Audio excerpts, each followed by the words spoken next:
Hi guys, welcome to Classic Garage New Zealand. I'm Paul Day and I'm based out of Christchurch in the South Island of New Zealand, and I'm a mad motorsport fan, in particular classic and historic race and rally cars. So I thought I'd dig the M3 out of the shed and we're road tripping 5.5 hours to Nelson to have a look at Brett Stevens' RS500, Sierra Cosworth, the X Kevin Waldock Playscape car.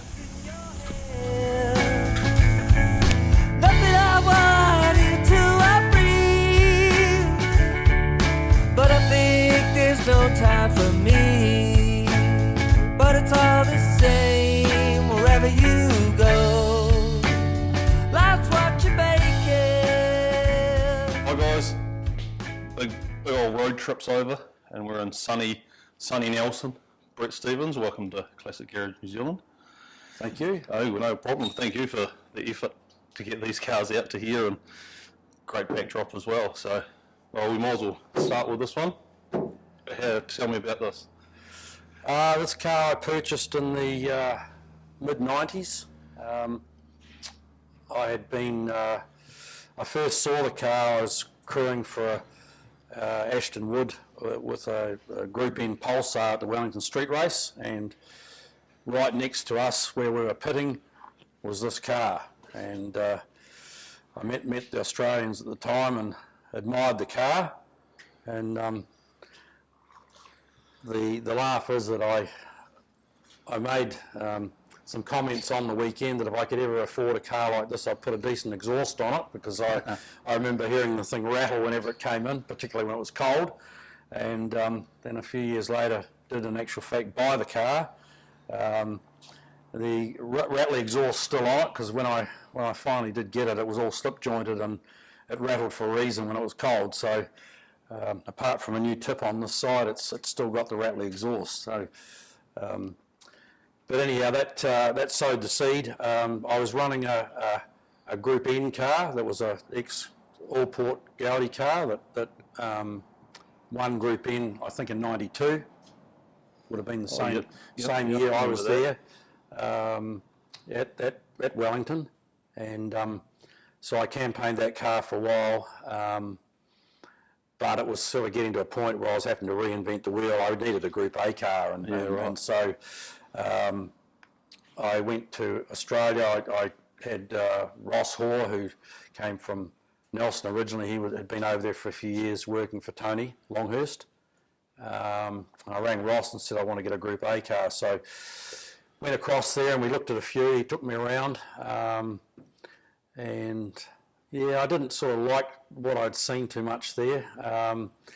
And then he said to me, I wonder what Kevin's done. He had his old car just sitting in the back of the workshop. So he took me out to Nerang and went to Kevin's workshop, and Kevin was building a new Falcon at the time. And this girl was in the back of the workshop. Surplus to requirements. Surplus to requirements, cover up. 93 they went to the V8. Yeah, they run out of homologation. And but of course, when I first went there, it wasn't for sale, and we sort of spent a bit of time kicking our heels and things, and some money sort of got talked, and suddenly Kevin decided to let me purchase it. So we fired it up and did a bit of a run around an industrial complex over there, and a deal was done. So yeah, nice. Loaded it up. He had a tremendous amount of spares. It was just as it had finished, so there were many rims and tyres and gearbox parts, and so I filled a 20-foot container. Yeah, right, mate. And brought it home, and sort of started a friendship really with Kevin, which we've got to this day. Yeah, just talking to him just before. Yeah, actually. yeah. So nice. Hopefully he's going to come out to Teretonga this year and to the George Begg Festival. And, yeah, awesome. Yeah, we're going to do a road trip down to that from Christchurch, so not quite so far as you guys have got to go. That's literally one end of the South Island to the other. So, yeah. So who built this? When was this built? Kevin was involved with 3 cars. The Stone brothers built his 3 cars. When the Stone brothers left Auckland and went to Australia first, they went and worked with Kevin in his operation over there, and they built 2 other RS500s, this being one of them. And Kevin got to a point where he was tipping a lot of money in and didn't have his own car, and he said, right, well, I want to have a crack at this too. So this car was built quite late in the piece. It was built in about 89. Yeah, right. So in the bigger scheme of things, it didn't do a lot of work. Yeah. Because they were out of homologation by 92. 92 was yeah, 92, finished. yeah. 93 was the first of the So, blades. yeah, this was Kevin's own car. And so he got into racing. This car came to New Zealand. He raced 4 times out here. He did 2 Pukekohes and two Wellingtons. Yeah, so that was the Nissan Mobile That was the series, Nissan Mobile. wasn't it? Yep. And the 92 was when I met him in the car first. So it was with Crosby, Graham Crosby. another New Zealand legend. He the 4 times it was run in New Zealand, he was the co-driver all those times. Yeah. In Australia, it was Brett Peters, Chap Thompson, and someone else who I didn't know. There was only 2 or 3 other guys that drove with him in Australia. Yeah. As far as I can tell, the best results he had was in the last year of homologation, and he ran third at Sandown, and they ran 5th at the Tui's, or Bathurst back in those days. Right. So this was 5th at Bathurst. That's 5th at Bathurst nice. in 92. Yeah, nice. Nice. We have a look under the... Yeah, under absolutely. The hood. So this is unrestored. It's unrestored and authentic. There's no engine modifications. The only thing that changed on this is the computer system. Engine management, yeah. Engine management, and the new tip on the Rattly exhaust, which is now stainless. Which is no longer Rattly. Nice. So these are still all the original... All the original stickers. decals. This is how it was. The original bonnet. This is probably seen better days. Seen better days now. And the original once. The original seat cover, which has got to be replaced. Yeah. It's We talked about that last time I spoke to you, actually. And that's it. And it's Cosworth Glory. 8 injectors. Well, it has got 8 injectors, but with the new management system that they put on it, they only run the 4 here, and they're a bigger flowing injector in there. Got you. Yeah. Yeah, nice. So this is pretty much exactly how it was. This is exactly how it was. There's quite a nice. It's probably going to be quite hard to pick up, but it's the only one I've seen. The alternator. It's quite good how they've done that. They've taken all the electronics out of the alternator and mounted on the guard down in here to get it away from the heat. I'm not sure if that's coming through. To try and get reliability I mean, they were Bathurst, alternator they alive were a trying bit to keep longer. these things going for 6 or 7 hours at bloody 2 bar boost, it was a bit of an ask, and there was a lot of heat build up and things, and so I haven't seen another one that they've done that mod on it. So it's a lot of people have taken pictures of that. That's all the diodes and the electrical pack there. That's all come out of the back of the alternator. So all that does now is it just runs the slip rings, and there's no electronics in it. Oh, yeah, nice.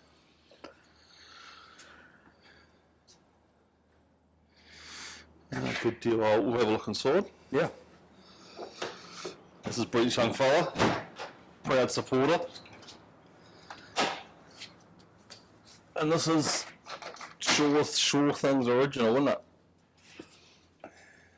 Exactly. It's even still that's the original seat. That's Kevin the original Waldock seat. used back in the late 80s. And these water squirters. Yeah. To keep things alive. And the air jacks. Well, it still doesn't run any form of electric fan cooling at all. Oh, yeah, right. You've got to be quite careful for being on grids for extended times. Getting it cooked. That's got the English 7.5-inch limited slip diff in it at the moment. Yeah. But I do run the Australian Harrop as well, which is the big 9-inch diff. That's the spool diff, is it? Yeah, they were spooled, although my ones I've taken the spool out because they were. I found it savage. be like a stock car with that in it, and now with the newer technology we can get True Track and some of the other units to actually fit in that that housing, and it makes a lot nicer car out of it. Yeah, for sure. But having said that, the 7.5 inch, the Australians told me was no good and they'd break. With us here doing rolling starts, you don't drop the clutch, so Sure. I find that they're reliable. Yeah. Yeah, the Eggenberger cars, I think, still ran the 7.5 as Oh, well, okay. I think, from what I can pick up on YouTube. So, yeah, this seat's definitely seen better days, but...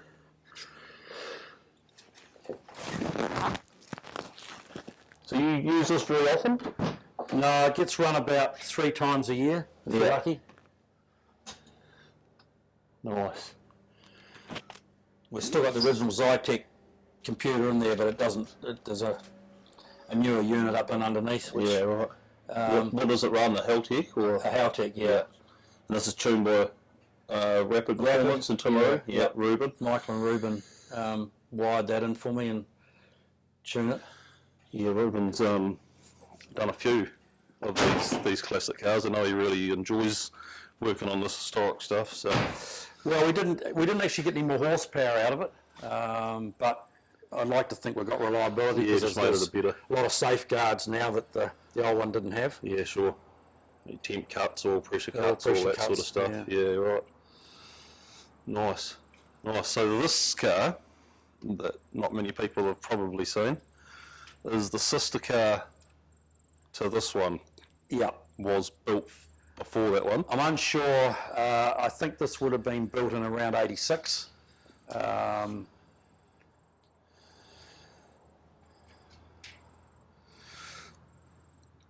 And you haven't used this here? No. It's been used once here, though? You ran it once at Teretonga, but it's essentially it just sits in the shed. Sits in the shed. Sits in the shed, Collecting dust. collecting dust and growing old. Growing old. So this is still at the original computer and all that sort Yeah, of it's carry just on, absolutely authentic. Yeah. It doesn't have a rattly exhaust, this one. Yeah, good. And these are on the DJR wheels? Yes, these are genuine DGR wheels, and a lot of my wheels have actually got date stamps on them. Oh, yeah, nice. So this was used in Aussie, though? Yeah, this was an Australian car. And you were saying earlier that this had... What was the sponsorship on this? Had Kenwood on it. Oh, Kenwood. Robbie Francovic reckons he ran this car in Australia at one point with Andrew Madecki. Oh, yeah, right. So did Madecki run the yellow car at all? No, I don't. No, Kevin never mentioned his name. Yeah, right. But they were definitely tied up together. They must have done a lot together. I think they may have shared a workshop or something. They were definitely did it for a few years. In cahoots in there? Cahoots, yeah. Nice, and it's still got the 7.5 diff. No, that's got the Harrop in it. That one. Oh, yep. Actually, we pushed it before and it felt like it was a bit locky. It should be. Yes, that's the big Harrop. Yeah, nice. Any plans on making this go? Yeah. I was. Kevin You're and I. wondering what the noises are in the background. We're actually at an airfield and there've been parachuters jumping. I think there's been about 30 land since we've been here. So hopefully the noise is okay. But Antique airplanes. yeah, antique airplanes. I tell you what, old. It looked like it was made out of wood and BMX wheels that landed here before. So can we have a look in here? Yeah, by all means. And that's here's a better shot of the alternator here. Yeah, it's the same. Yep. There we go. Just, yep. Yeah, right. And that definitely kept them alive a bit better. Single belt for all your Cosworth nuts. And secondary, that's a mechanical fuel pump down there. They doubled up and everything. So in the bladder tank in the back, there's 2 low pressure electric pumps. Right. And then they supply a high pressure electric pump here, and then there's the mechanical one there, because the thing that used to kill these cars is they lost fuel pressure. Yeah, at that boost, it was all over. They detonate and grenade. So they tried to, ended up on the and like I said before, trying to keep these things going for 7 hours. Yeah. At that type of boost and that heat over there, they did really. Yeah. The Aussies did really well. You know, Yeah, and to be fair, from all accounts, Johnson managed to get his going quicker Oh, than yeah, anyone else in the absolutely, world. he did. Yeah, he did. Yeah, they were And watching the old videos. Like once they get, because they run these run 4 speeds. yes, Because the last of his was a 6-speed. they were homologated. This car here did have a 6-speed in it, but when I bought that car, Kevin was still using the 6 speeds in the Falcons. Oh, yeah. And he wanted just like half as much again, really, for the gearbox. They were Hollanders. And they were Hollanders. Yeah, right. So I was happy enough to take it with the have a Hollinger. with the 5-speed, not have a Hollinger. I wish I had it now. Yeah, for sure. But when I purchased that car, it came with one of those plastic rubbish tins, which was about that big and about that high, full of gears and synchros and you name it for Getrag gearboxes. So Yeah, for right. 25 years, I've run on the spares that Kevin had for the Getrag, yeah, and right. so we're just sort of getting to the end of it now, really. Yeah, right. So no plans to put a 6-speed Yeah, back in it? You're thinking about that? Yeah, I am thinking about that. Yeah.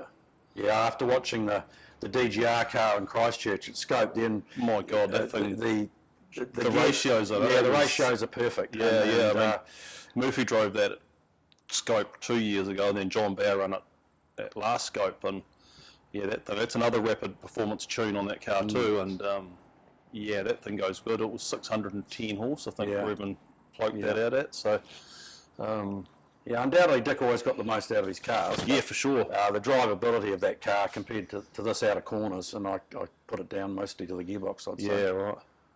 I remember watching a video, Dick said they ran, to run them in, they ran them with no turbo on them, and just the NA side of them, and they run 90 horsepower flat to the boards, and they put turbos on them and they could pull 680 out of them.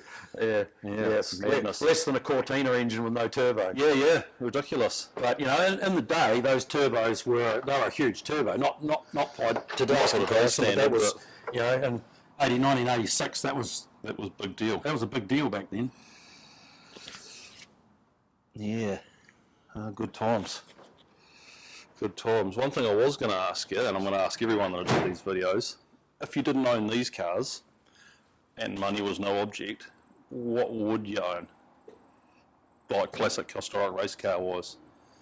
A Nissan GTR. Really? Yeah, a bit of a Godzilla fan?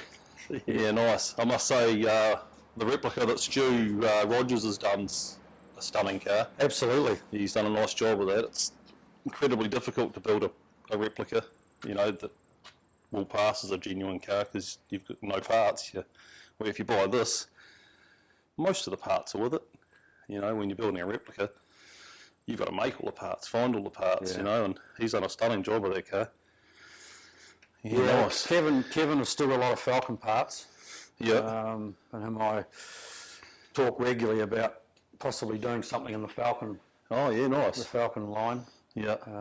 In the future. And he's still racing here and there. Yeah, he still races. It's more laid back racing now. Yep. Gentlemanly, and we've been over a couple of times. My son and I have been to Australia and raced with Kevin and some of the old crew. They've got a sort of a budget race car they use for 4-hour racing. Yeah. And so I've been over and done one meeting with him, and then I couldn't do the next one. So Kieran, my oldest boy, went over and nice. ran with him. Yeah, cool. So yeah, Kevin's still a hard charger. Yeah, nice. He's getting on a wee bit, but keeping his eye on he though. still drove like he stole it. So, yeah, that's the story. Beautiful. But I'd like to see him probably in a Falcon, because Falcons are.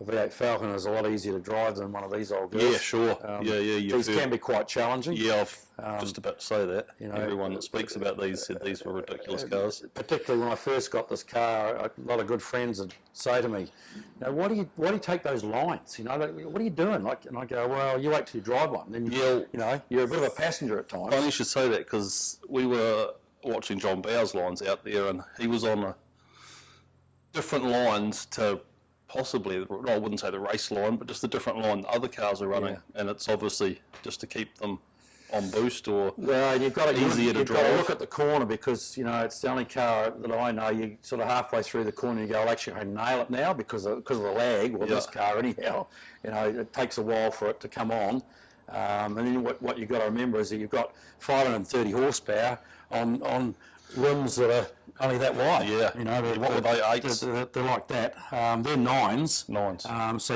your footprints, you know, really not that great. Not that good for a horsepower. So what sort of horsepower was this running? This is 530 maximum. Depends where you've got the boost. Yeah, cool.